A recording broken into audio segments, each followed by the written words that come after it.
स्वागत है आप सभी का। रुक करेंगे खबर की ओर। खबर महोबा से है, जहां थाना श्रीनगर क्षेत्रांतर्गत ग्राम जोरैया में घरेलू विवाद के चलते पति ने अपनी पत्नी की हत्या कर दी। जिस घटना के संबंध में पुलिस अधीक्षक महोदया अपर्णा गुप्ता में की मीडिया से खास बातचीत। देखिए ये रिपोर्ट।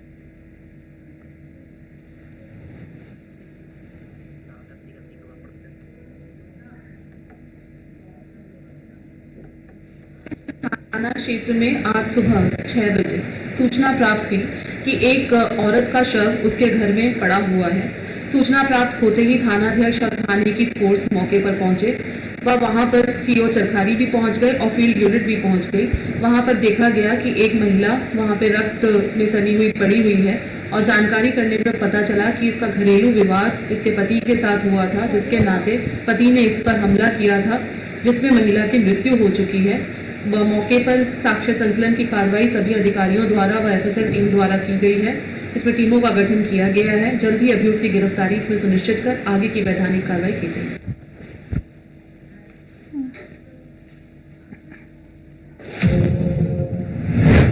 खबर प्रयागराज से है, जहां जनपद के झूसी थाना क्षेत्र के अंतर्गत आने वाले कन्हार गांव में सड़क किनारे संदिग्ध परिस्थितियों में युवक का शव मिलने से क्षेत्र में हड़कंप मच गया है। स्थानीय लोगों ने घटना की जानकारी पुलिस को दी। वही सूचना मिलने पर पहुंची पुलिस ने जांच पड़ताल कर युवक की पहचान चिरंजीव बिंद के रूप में की गई, जो कि एक बिजली मिस्त्री था। पुलिस ने परिजनों को सूचना देते हुए विधिक कार्रवाई करते हुए पंचनामा भरकर शव को पोस्टमार्टम के लिए भेज दिया है।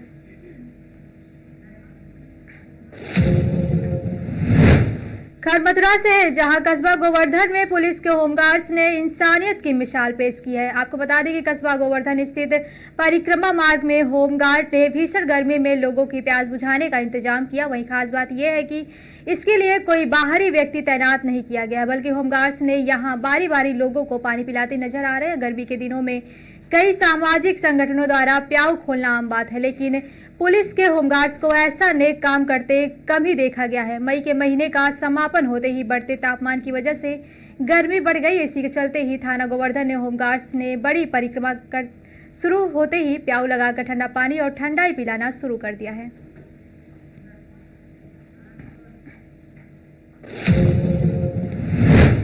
खबर मथुरा से है, जहां विश्व तंबाकू दिवस को लेकर सीएससी गोवर्धन में जागरूकता कैंप लगाया गया है। इसमें सीएससी गोवर्धन प्रभारी डॉक्टर बीएस सिसोदिया ने तंबाकू से होने वाले नुकसान के बारे में जानकारी दी है। वहीं प्रभारी ने कहा कि तंबाकू सेहत के लिए हानिकारक है और मुंह गले भोजन नलियाद के कैंसर का कारण बनता है। साथ ही दिल की बीमारियों को बढ़ाने में भी तंबाकू जिम्मेदार है। वहीं डॉक्टर बीएस सिसोदिया ने सभी लोगों से तंबाकू का सेवन न करने की शपथ दिलाई। डॉक्टर नेहा चौधरी ने कहा कि तंबाकू कंट्रोल एक्ट अधीन 18 वर्ष से कम आयु के बच्चों को तंबाकू उत्पाद बेचना कानूनी जुर्म है और इस पर पूर्णतः प्रतिबंध है। इसी के साथ किसी शैक्षणिक संस्थान के 100 गज के दायरे में भी तंबाकू उत्पाद बेचना गैर कानूनी है। आज तंबाकू दिवस है, इसको लेकर कार्यक्रम आयोजित किया गया है सीएससी गोवर्धन पर। क्या कहोगे, इसको लेकर क्या संदेश लोगों को देना चाहेंगी?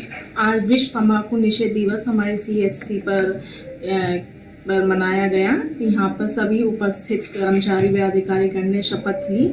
साथ ही मैं लोगों से यही अपील करना चाहूँगी कि तंबाकू का सेवन ना करें, ये सेहत के लिए हानिकारक है।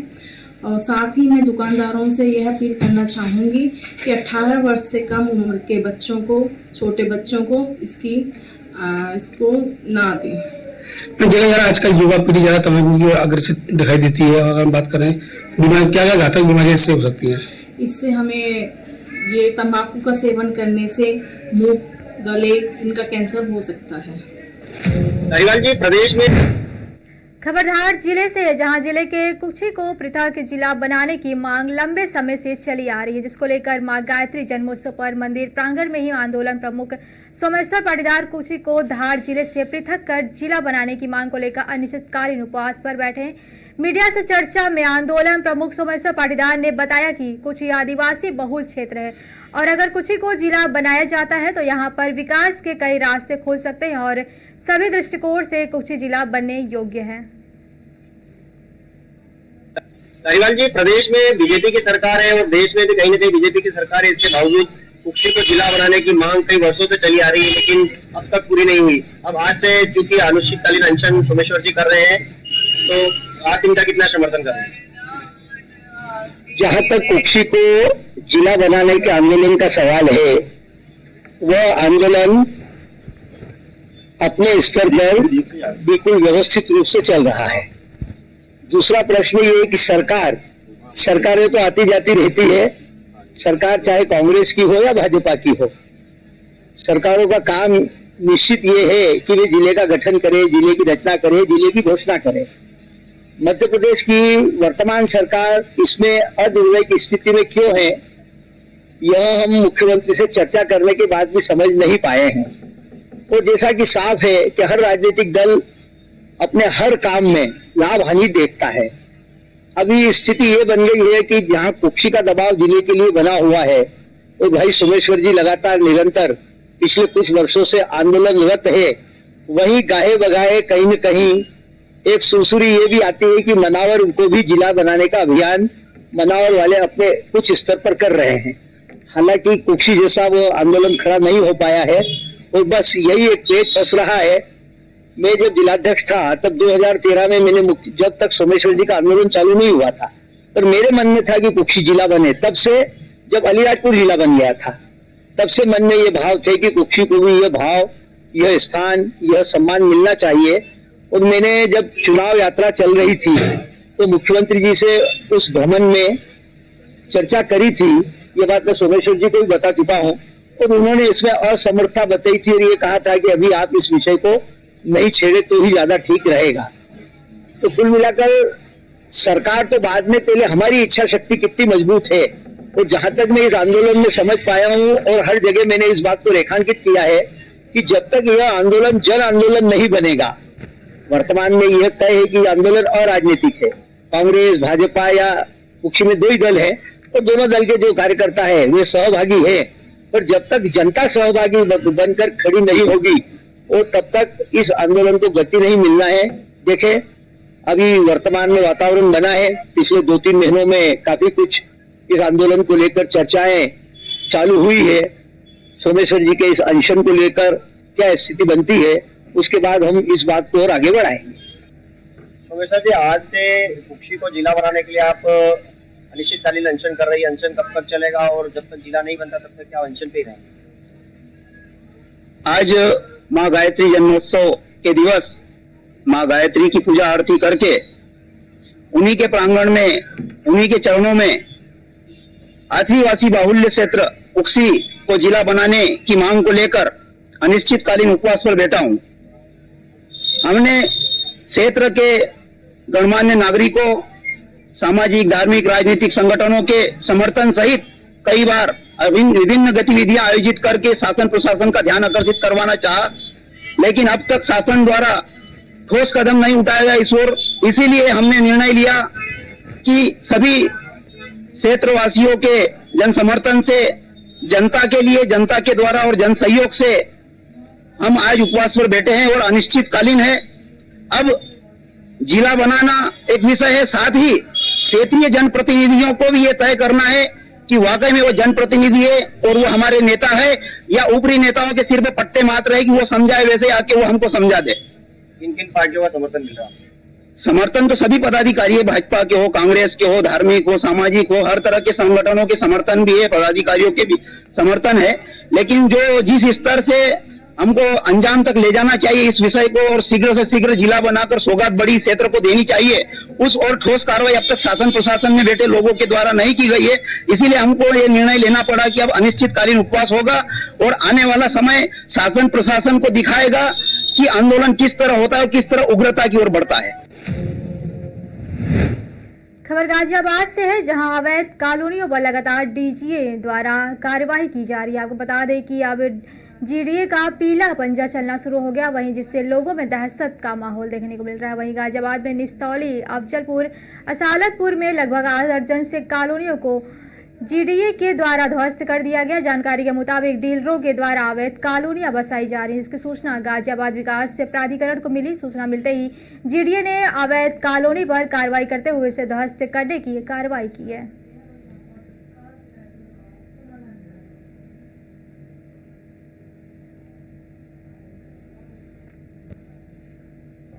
विजेंद्र सिंह। यहाँ पर जो ध्वस्तीकरण हुआ है कॉलोनी का, क्या कहेंगे? हमने जमीन खरीदी, कोर्ट से रजिस्ट्री हुई है, सब कुछ हुआ है। दाखिल खारिज हुआ है। हमारा दाखिल खारिज नहीं हुआ अभी। जमीन खरीदी 2 साल पहले। तो कोई नोटिस दिया? हमें कोई नोटिस दिया। हमारा तो मकान भी बन के तैयार हो गया, कोई रजिस्ट्री नहीं, सब कुछ है हमारे पास, रजिस्ट्री भी सब है। क्या हुआ फिर? जो गए मकान तोड़ रहे, हमें तो कुछ बताया नहीं, तोड़ रहे। ना नोटिस दिया ना कुछ दिया। अरे एम बिल्डर चला रहे हैं यहाँ। आए यार, आते ही तुरंत बिल्डोजर चलाना चालू कर क्या दिया। आपने अधिकारियों को रोका नहीं? रोका, वो मने कर रहे हैं कि हमें ऊपर से ऑर्डर हम मिला। हम तो अभी आए हैं, बाद में पहले तो नहीं घूम रोका चुके। हमने। मेरा नाम गीता है। कहाँ आप खड़े हैं? कौन सी कॉलोनी है? ये लक्ष्मी गार्डन है। यहाँ पर ध्वस्तीकरण हुआ है, क्या कहेंगे? ये तो आप देख ही रहे हैं ना, ये तो आप भी देख रहे हैं, हम भी देख रहे हैं, अभी भी हमें खबर मिली है। क्या वजह है? बट क्यों हुआ है, हम भी तो पूछना चाहते हैं ना। हम आपके थ्रू से उन लोगों से पूछना चाहते हैं जहाँ हमने दाखिल खारिज तक भी कराई है, रजिस्ट्री कराई है, उसके बाद दाखिल खारिज भी कराई है। दाखिल खारिज किस पर्पज से हुई है? या तो हम मना करते हैं, बैंक लोन भी दे रहा है, दाखिल खारिज भी कर रहा है, रजिस्ट्री भी कर रहा है, फिर ये अनौतराज कैसे हो गई? कोई नोटिस दिया आपको? नहीं, कोई नहीं। तो इसके जिम्मेदार किसको मानते हैं? डीलर को मानते हैं या फिर डीलर को भी मानते हैं हम तो। तो आप डीलर ने क्या कहा? डीलर ने हमसे कहा था कि पक्की कॉलोनी है, इसे कोई नहीं उठा सकता। और आप नेट पे सर्च मारो, हमने नेट पे सर्च मारा, नेट पे भी आ रहा है। तो आप तो तोड़ने का कारण ये बताएंगे ना हमें। जो आपके साथ ये जो यहाँ बुलडोजर चला है, तो इस पर डीलर के खिलाफ क्या करेंगे आप? क्या कार्रवाई करवाएंगे? जो हमसे बन पड़ेगा, हम कोर्ट तक जाएंगे।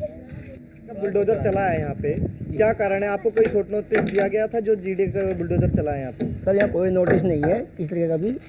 और ये जब जगह कटी थी तो ये बताया गया था कि डीडीए से अप्रूव्ड है जगह ये। तो समथिंग हमने प्लॉट यहाँ पे लिए।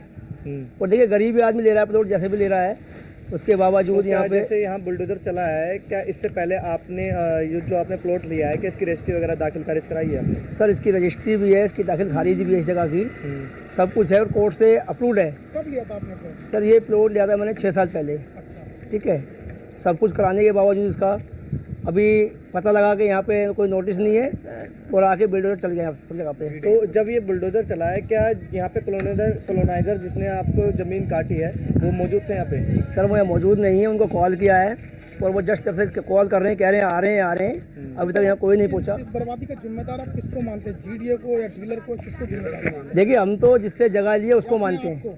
सर अपने आप को क्यों मानेंगे हम? हमने गवर्नमेंट को पैसा दिया है, गवर्नमेंट को टैक्स दिया है, गवर्नमेंट जीडीए। और ये तो फॉल्ट सरकार है या जिसने जगह लिया उसको। खबर बस्ती से है, जहां जिले में सैकड़ों की संख्या में वकीलों ने बस्ती पुलिस को ज्ञापन दिया है। उसे बताया गया है कि लालगंज पुलिस ने वकील के ऊपर फर्जी मुकदमा कर दिया है, जिसकी कोई जांच नहीं की गई है। आपको बता दें कि वकीलों का ऐसा मानना है कि ऐसी धाराओं में बिना जांच के मुकदमा पंजीकृत नहीं किया जाता है। इस मामले को लेकर एडिशनल एसपी के पास गए थे, उन्होंने आश्वासन दिया कि जो न्यायपूर्वक जो होगा वही कार्रवाई की जाएगी। साथ ही बार काउंसिल महामंत्री ने बताया अगर कोई कार्रवाई नहीं होती है तो हम उच्च अधिकारी के पास जाएंगे।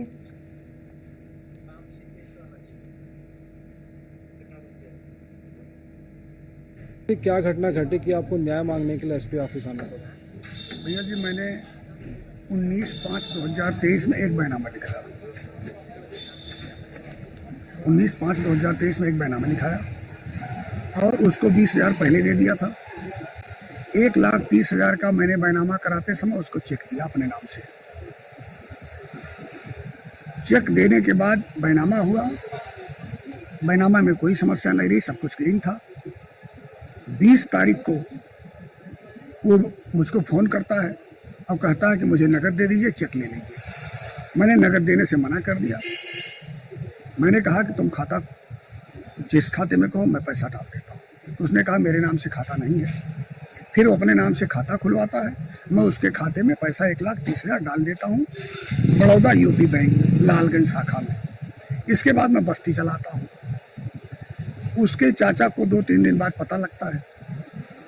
उसका चाचा उसको पाल्हा धौरहरा गांव से पकड़ के लाता है, मारता पीटता है कि क्यों तुमने लिख दिया। इसके बाद वो लाता दरखास्त दिलवाता है। इसकी जानकारी जब उसके सगे भाई को होती है तो उसका सगा भाई राम मिलन दिनांक 23 को अपने चाचा के खिलाफ ही एक एप्लीकेशन देता है कि मेरा चाचा मेरे भाई को मारा पीटा है और मेरी दुश्मनी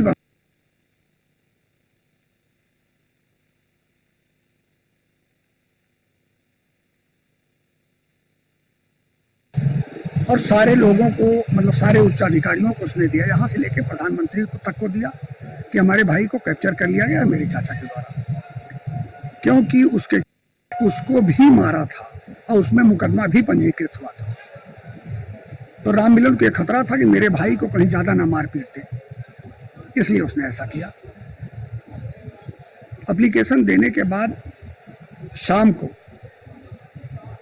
वो मेरे साथ ही डीआईजी साहब के पास जाता है, वहां भी एप्लीकेशन दिया जाता है।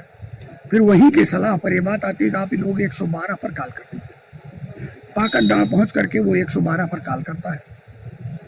112 पर कॉल करने के बाद पुलिस वहां जाती है उसके घर, वो सब लोग भाग खड़े होते हैं।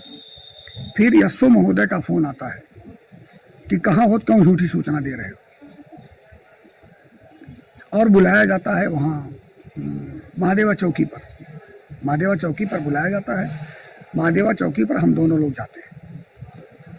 महादेवा चौकी पर यशो साहब बिगड़ पड़ते हैं कि क्यों झूठी सूचना दे रहा है। वो मेरे सामने ही आकर के एप्लीकेशन दिया है और वो स्वतंत्र है, बालिग है।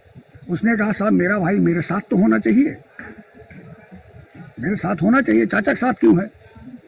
तो उन्होंने कहा कि 112 पर तुमने फर्जी सूचना दिया है, 182 के अंतर्गत रगड़ देंगे, धारा लगा के 182 के अंतर्गत तुम्हें रगड़ देंगे। और भी उल्टा पलटा बोला। मुझे भी उन्होंने कहा कि तुम बहुत दरखास्त देते हो, क्षेत्र की बात आवाज उठाते रहते हो, बहुत FIR कराते हो, मैं तुम्हें अब बताऊंगा इसी में। क्या दरोगा जी ने कोई व्यक्तिगत विरोध किया आपका? जी, व्यक्तिगत विरोध किया। इसी बात के लिए विरोध किया कि मैं लोगों का एप्लीकेशन वगैरह लिखा करता हूँ, मुकदमा पैरवी किया कर, जैसा कि मेरा पेशा है। इसी बात से उनको चिढ़ है। उन्होंने पूर्व में भी एक मेरी जमीन है जो रामचंद निषाद से, मतलब विवाद चल रहा है, जबरन वो विवाद कर रहा है। रामचंद निषाद जबरन विवाद कर रहा है उस जमीन पर। CO अंबिका साहब रुधौली जो हुआ करते थे पहले, उन्होंने पूरी जांच की। जमीन मेरी साबित है, मेरे पास कागजात हैं, मैंने यशो महोदय को दिखाया भी। उसके बावजूद भी यशो महोदय ने उस पर 145-46 की कार्यवाही कर दिया। तो यशो महोदय व्यक्तिगत रंजिश निकाल रहे हैं और इसमें SI छोटेलाल और दीवान त्रिभुवन भी शामिल है। अरे भाई, पुलिस ने हमारे अधिवक्ता भाई परमात्मा चौधरी के खिलाफ एक मुकदमा लिख लिया, मैंने जो एकदम झूठा है, जिसमें कोई सच्चाई नहीं है। बैनामा लिखने की बात कहते हैं। बैनामे का पैसा उसको दिया गया चेक से, उसने चेक लाकर वापस किया, उसको फिर बैंक में ट्रांसफर किया गया, पैसा पाया हुआ है, सारी बातें हैं। लेकिन अब कुछ व्यक्तिगत बताते हैं कि वहाँ स्थानीय पुलिस रंजिश रखती है, क्योंकि हिसाब से इस नाते मुकदमा लिख दिया है। इसी के खिलाफ हम लोग मिलने गए थे और एडिशनल साहब ने आश्वासन दिया है कि ऐसा कुछ नहीं होने पाएगा, अन्याय कतई नहीं होने पाएगा, वकील साहब के साथ न्याय होगा, जो सही बात होगी वही होगी, ऐसा कुछ नहीं है, इससे घबराइए नहीं, जरूरत पड़ेगी तो विवेचना भी ट्रांसफर कर दिया। वकील साहब